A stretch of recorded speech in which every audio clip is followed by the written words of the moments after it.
ice on my neck, flawless baguette. Hop off a jet, barely get rest. What's going on, ladies and gentlemen? It is your boy Co5 here, and today I'm bringing you guys something a little bit different.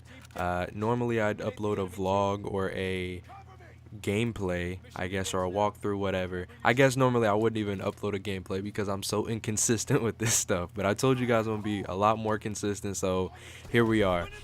Today I'm going to be showing you guys how to set up your Elgato game capture, whether it be the Elgato or the Elgato HD60, HD60S, the 4K Pro, I think that's what it's called, or 4K HD.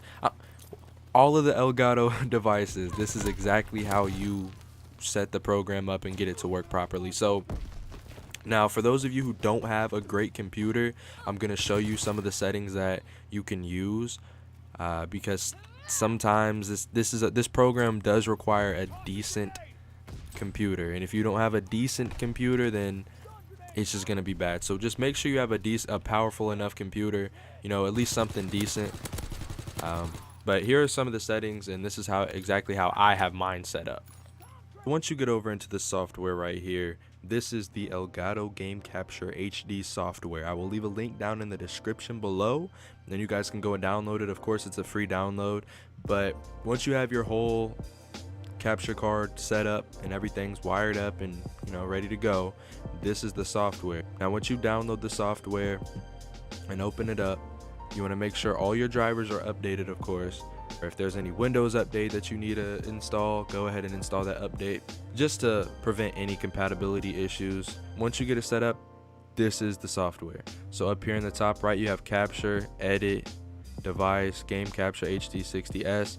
It may be different for you depending on what you have, what you record on. You might have just the HD60 or the 4K Pro.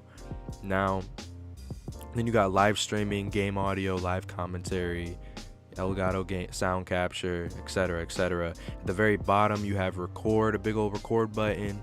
Then you have the stream button and the commentary button. Now let's set up the settings first. So the gear all the way up here at the top, I'm going to go ahead and click that. Now you have capture, sharing, updates, hotkeys, and advanced.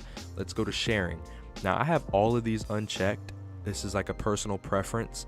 If you're looking for great performance, unless your computer is a beast and it literally handles anything you throw at it, I just uncheck everything and hit this file right here.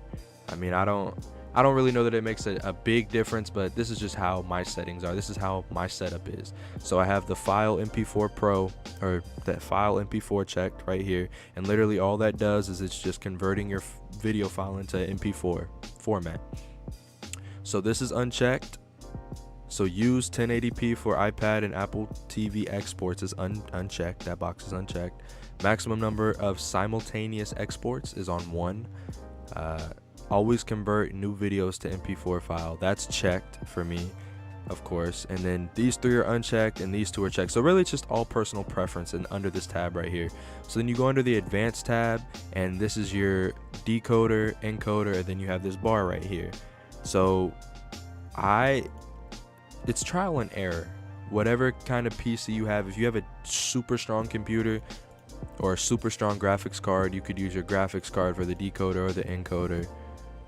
I just go with the built-in software right here. It works best for me, but like I said, it's trial and error, so you just want to try it out, see what works best for you. So software on the decoder, software on the encoder.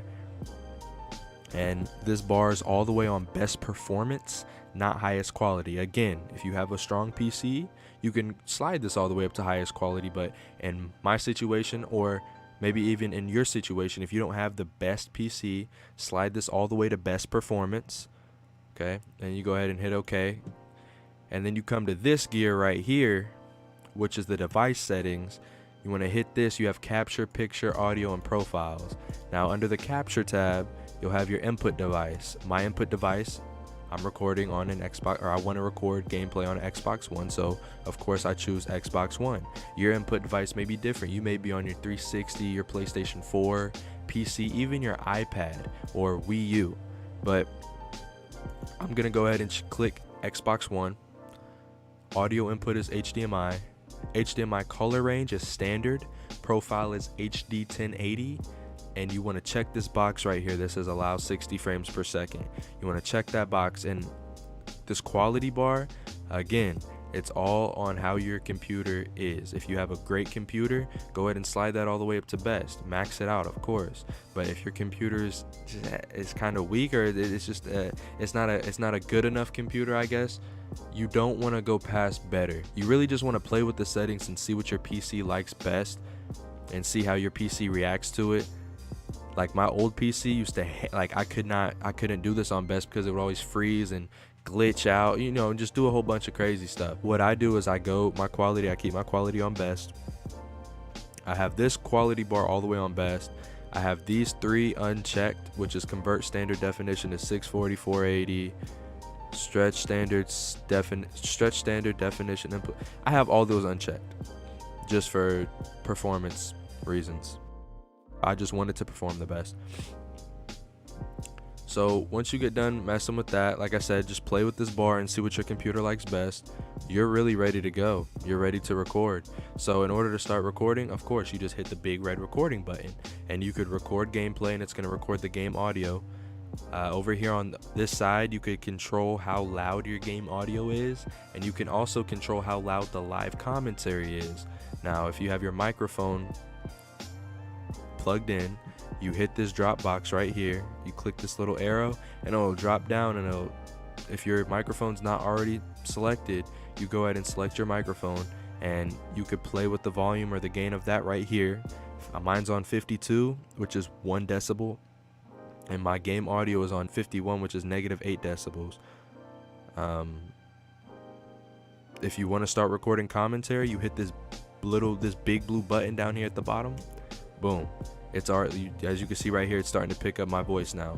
So now it's picking up my audio from my microphone, and then you just hit record and record your gameplay, and it's going to record this in a separate track, opposed to, it's not going to mix the game audio and the live commentary together. So once you get done recording and you drag it into your video editing software, your game audio is going to be split from your live commentary, so you could tweak the audio, you could raise and lower the volumes however you like it, to your liking.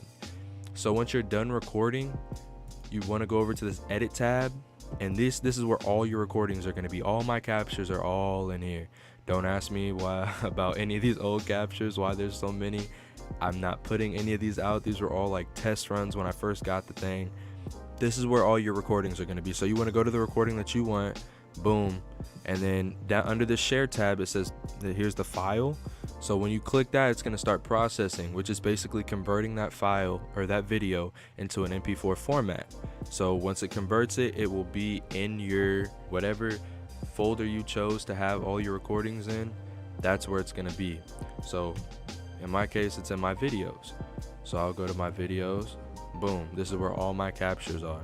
And then from there, I mean, it's pretty self-explanatory. You just drag and drop your video into your video editing software, and you start editing. And it's really that simple, guys. That's really all there is to it. So as always, if you guys like this video or found it helpful, go ahead and leave a thumbs up. If you have any questions for me, leave them down in the comments below, and I will get right back to you. That's what I'm good at.